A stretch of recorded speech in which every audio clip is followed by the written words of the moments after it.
Jeff Goldberg wrote about Mark Milley. This is what Mark Milley did, of course. Mark Milley told his Chinese counterpart, this, by the way, is absolute purebred treason. Absolute. Mm-hmm. Well, I didn't like Trump, and I felt like he was a threat to America. So what? I mean, I wouldn't, if Joe Biden was planning an attack on Iraq, I'm not going to call Iraq. That's treason. I'm going to get shot. Yeah. I can't stand Joe Biden, but I certainly wouldn't betray my country. And that Mark Milley did that. I mean, Mark Milley was called his Chinese counterpart, told his Chinese counterpart he would give him advance warning if we were planning military actions against China. That's a fact, by the way. And he admitted it under oath in a congressional hearing.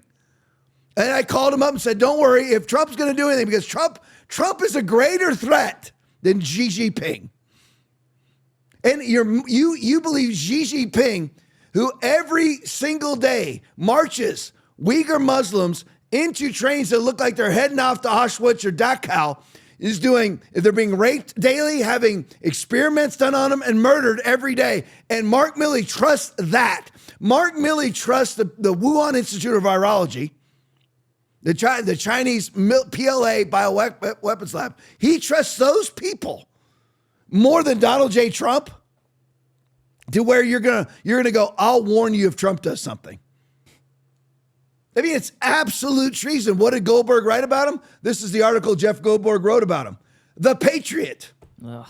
How General Mark Milley protected the Constitution from Donald Trump by Jeffrey Goldberg. That's the person that somehow got on this page. I mean, everything, you have to be a complete oblivious moron to ever believe a narrative by the obvious Democrats. Everything is absolutely obvious. Oh, it's election time. Now Biden wants to shut down the border. I mean, everything is so obvious. Everything is so obvious that there's somebody inside of Trump's administration, and I'm talking about on his cabinet. On his cabinet. That is a mole. And Texas Billy put it on the chat. Last time he was in office, it was a mole's nest. Now you have a mole there, which is way better, because last time Texas Billy's right. It was a mole's nest. There's 60, 70 of them doing it. Now, and thousands in the unelected deep state. But anyway, now there's a mole. It needs to be found out.